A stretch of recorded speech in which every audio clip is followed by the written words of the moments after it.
Vamos continuar o nosso estudo? Agora a gente vai falar para além das disputas de poder. Isso aí. E é muito legal porque, pelo nosso olhar, toda explosão tem na raiz, a disputa de poder tem, e a disputa de poder e toda explosão tem na raiz uma necessidade não atendida. Então, se a gente está nesse momento que está um caos, dentro da gente tem coisa não atendida, dentro do outro também. E aí a disputa pelo atendimento é que vai causar o conflito. Exatamente. E aí ela traz um exemplo de um pai que está com uma filha no parquinho e a menina está no escorregador lá em cima. Tem outras crianças que querem brincar também, só que a menina quer ficar sozinha lá no escorregador e ela não deixa mais ninguém descer. Ninguém nunca passou por isso. Ninguém nunca passou por isso, né? E eu fiquei lendo esse exemplo e admirando a capacidade do pai, né, de cada passo que ele escolheu dar em direção à conexão com essa criança.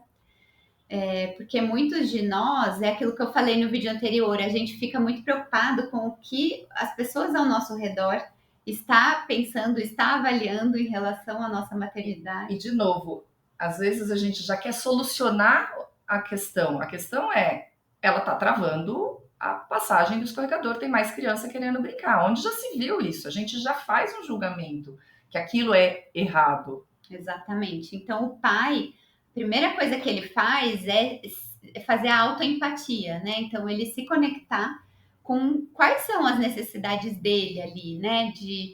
Para aquele momento. Então, ele tem muito presente que ele quer essa conexão genuína com a filha. Entender o porquê que ela está falando um não. Se ela está falando um não, ela está dizendo sim para uma outra coisa dentro dela. Exatamente. E esse entendimento, que é aquilo que a gente comentou, traz confiança para essa criança de que ela tem valor, que ela é considerada, que ela é reconhecida na humanidade dela, na necessidade dela, no que é importante para ela naquele momento.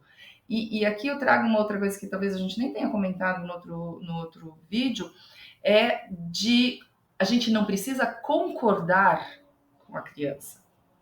Então, assim, para ele estava claro que ele gostaria que ela não tivesse aquela atitude, que ela descesse no escorregador como todas as outras. Ele não concordava com ela estar parado ali, mas ele não foi lá solucionar. Exatamente. E ouvir o não, né? É muito valioso a gente poder ter esse olhar de que quando alguém está falando não pra gente, ela está dizendo sim para alguma necessidade dela. E esse olhar curioso, né, que esse pai teve com essa criança. E aí ele teve esse momento, né, de autoempatia. E por vários momentos ele teve autoempatia e isso abre um espaço interno para ele poder escolher como que ele quer agir.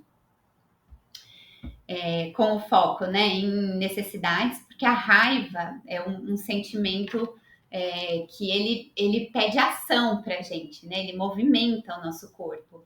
E a raiva, no fim das contas, ela coloca o foco no que a gente não quer.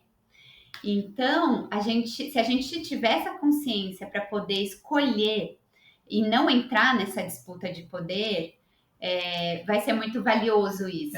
E eu tô rindo porque assim, né, ele buscou a empatia, ele fez a conexão, ele propôs uma outra coisa para ela, a gente tá dando spoiler da história.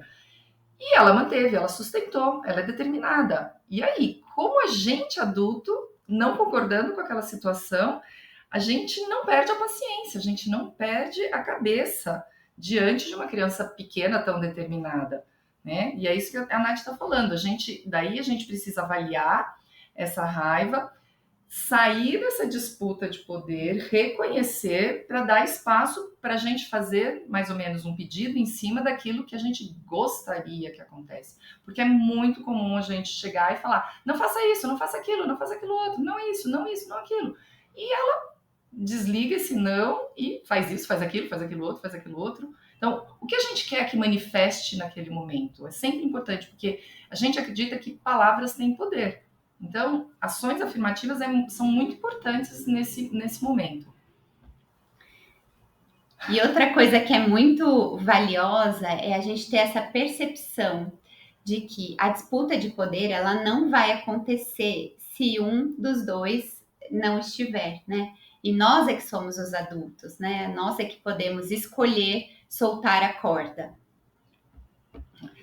E a gente tem que lembrar também que a diversão, principalmente em se tratando de criança, a diversão é uma estratégia fundamental, não só para como necessidade, mas como estratégia para poder resolver, para poder ganhar conexão, para ganhar colaboração.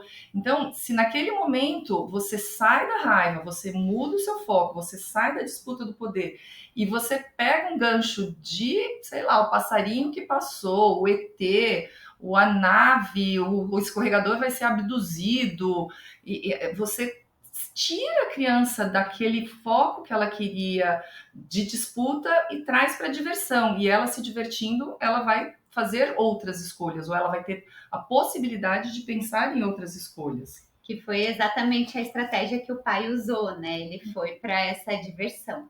E aí vocês podem pensar assim, né? Nossa, eu não ia ter a paciência que esse pai teve de ir conduzindo dessa forma essa questão do escorregador. Né? Às vezes a gente não tem o tempo necessário. Não tem o tempo, a gente vive na correria.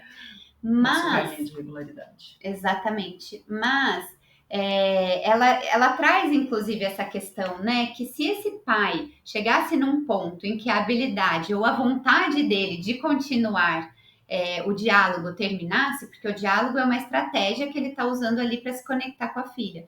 Mas se ele decidisse que não, chega, eu preciso pegar essa criança e tirar dali daquele escorregador, aí ele usaria a motivação que a gente falou no vídeo passado, né? Que usaria a força não para punir essa criança, né?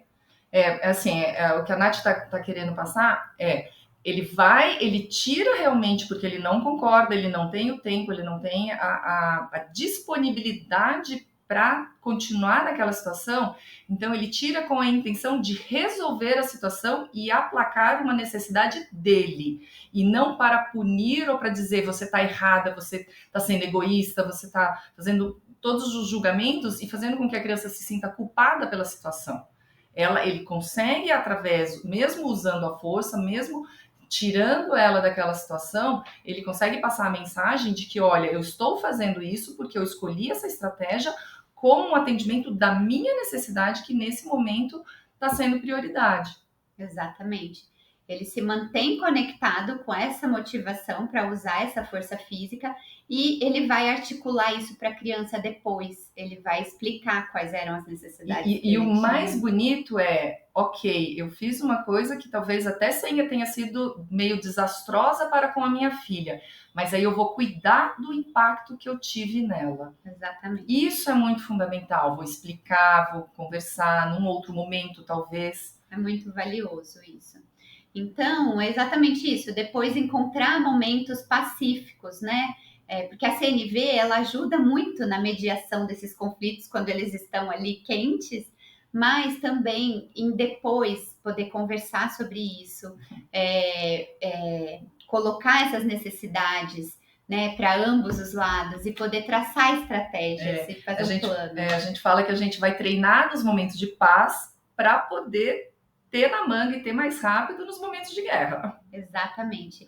E é muito valioso também, nós, enquanto pais, a gente mapear, perceber quais são os momentos que a gente tem mais disputas, né? Sim. Que são mais desafiadores para a gente. Então é na hora de sair para a escola, é na hora que eu pego na escola, que eles estão cansados.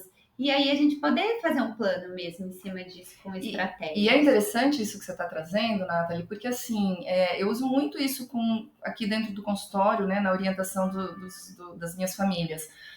Uma mãe chegou e falou assim, com uma criança pequena, não pode fazer isso. Aí a gente foi contornando, foi entendendo. Aí depois, num outro momento, eu trouxe um pouco de reflexão para essa mãe, assim, por que realmente não pode? Porque vai cair, vai sujar. E o que vai acontecer se sujar? Então, aí também, nesses momentos pacíficos, para trabalhar junto planos de estratégias, a gente também revê coisas que são importantes para a gente. Será que é tão importante assim evitar que caia no chão? Será que se cair eu não posso lavar? Então, aí você vai flexibilizando um pouco mais, vai se humanizando também e entendendo por que aquilo não pode acontecer. Porque às vezes até pode. Exatamente. E tem um conceito da disciplina positiva que eu acho muito valioso, que é que os erros são oportunidades de aprendizado. Então, é a gente usar aquele momento em que o erro aconteceu para ensinar a habilidade de vida. E o erro a gente pode entender como não me atendeu, né? Exatamente, exatamente. Não que esteja necessariamente errada, é que saiu daquilo que eu tinha planejado, que desviou, que não era bem isso, para poder não ficar nessa disputa do binarismo. Exatamente. E chegamos ao final, ó. Olha, isso foi rapidinho, gente. Rapidinho. Então, nesse exercício 3, ela traz aí oportunidades da gente perceber as nossas respostas habituais, depois da gente praticar autoempatia e a suposição empática. É muito legal a gente preencher mesmo fazer esse questionário, porque é a prática do exercício e é o ato da gente pensar nesses momentos que nos dão desafios que faz com que a gente entenda melhor todos esses conceitos. No segundo, a gente pode, usando um exemplo da própria vida, escrever algo que alguém falou para a gente, ou uma adolescente, ou uma criança, que é difícil de ouvir, porque tem coisas que são gatilhos para a gente, né? Então, pensar nisso, o que tira você, o que balança, o que dá aquele chacoalhão, e como eu consigo me dar empatia, como que eu consigo olhar para ele e tentar entender, né, por que a pessoa falou, por que a criança ou adolescente falou aquilo, e checar, né, de novo. Exatamente. E o exercício 4, que é a afinação do tempo nas conversas. Então, é pensar em um conflito que é recorrente, que você tem aí com a sua criança ou seu adolescente, escreva. E qual que poderia ser um bom momento para falar sobre esse conflito? E quais você acha que podem ser os sentimentos e as necessidades dessa criança ou adolescente em relação a essa situação? E considerar o que você pode dizer para essa criança através de uma observação clara, com sentimento, com uma necessidade e um pedido. E uma coisa que está me vindo agora, assim, é legal fazer umas trocas, né? De repente, nesses momentos em que a gente vai liberar o grupo, é colocar uma situação, olha, eu pensei nisso e escrevi isso, e aí a gente buscar essa troca para poder ir treinando mais. Eu acho muito bacana isso. Exatamente. E a gente volta com o próximo na em breve. próxima semana. Obrigada, gente. Obrigada, gente.